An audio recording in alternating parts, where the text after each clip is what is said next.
Hello everyone, Clifford Bennett, Chief Economist, ACY Securities. I thought I'd go somewhere again with a lot of water in the background because today I want to talk a little bit about what's going on in China, which is a massive water shortage there due to extreme heat conditions across large swathes of China, and the Yangtze River I think it's all-time record lows or a record low in a very long time anyway, causing problems for hydropower and just being able to operate factories and keep energy supplies robust. And so that's why there's a 6-day shutdown for all factories in a couple of provinces now, starting I think it is today or tomorrow. And those shutdowns could be extended, of course, if the situation doesn't get any better.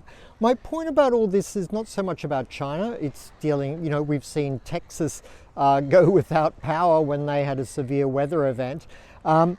It's about how we're having factory shutdowns and energy rationing in China, the world's second largest economy, due to the weather. And at the same time, we're looking at having some degree of energy rationing and possible shutdowns there as well in Europe for an entirely different set of reasons. And of course, the United States, as with all of the Northern Hemisphere, is about to head into winter. That should help alleviate some of China's problems there with water supply at the moment. But that is a very intense situation, which could worsen, and it will affect the supply of semiconductors and other things to other parts of the world and other companies like Tesla, Apple, etc. But not to an extent that I think will be particularly troubling. But it does go to show that there's reverberations around the world that remain unsupportive of strong economic growth. So the global economic outlook remains highly questionable. And of course, I've been going through all the other reasons why that is the case previously. We all know about inflation, high energy and food prices. What a lot of people don't appreciate is that oil may in fact go back up if countries, various nations decide they need to build larger oil reserves to buffer from any similar crisis going forward. And also across Europe, countries haven't really hit the critical danger point yet, which will come with this winter.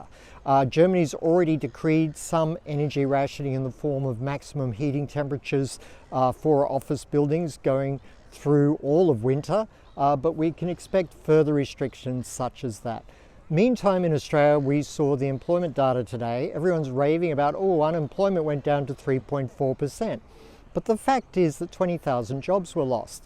The reason, of course, the employment level went down to 3.4% was due to reduced participation.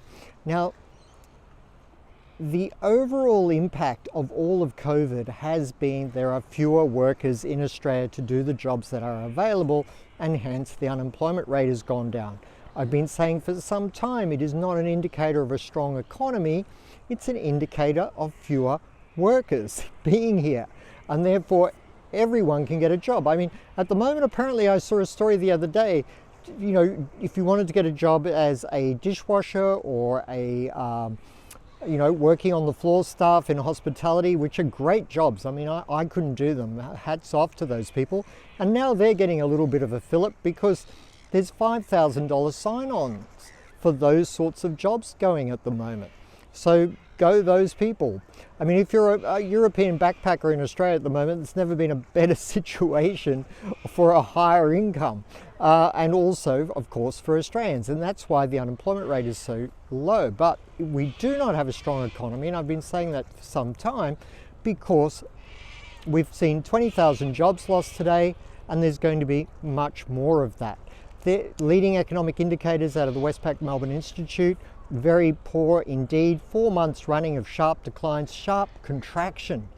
The Westpac Melbourne leading economic indicator, which people used previously to say the economy is going to be strong in the future, but those people are kind of totally ignoring the number on this occasion, is pointing to severe economic contraction. I mean, what else can you have when consumers are squeezed by higher prices? Now they're going into mortgage stress. It's not a good outlook. So, energy supply problems in China at the moment, energy supply problems coming in Europe soon, US manufacturing clearly in a nosedive, especially with that latest Empire New York index. And so this is not an environment to be holding equities. It just isn't. I think equities can fall 10 to 20% from their current levels. I've been saying it on the rally, but I've been saying it all year as well, and we're still well and truly in the money. So overall for the year, and I think this rally, which has been stronger than I thought it would be, is pretty much running out of strength here and will decline. I am really not sure why people have been buying European stocks. I'm keeping an eye on that European stock market for further downside as well. Thank you very much. Clifford Bennett, Chief Economist, ACY Securities.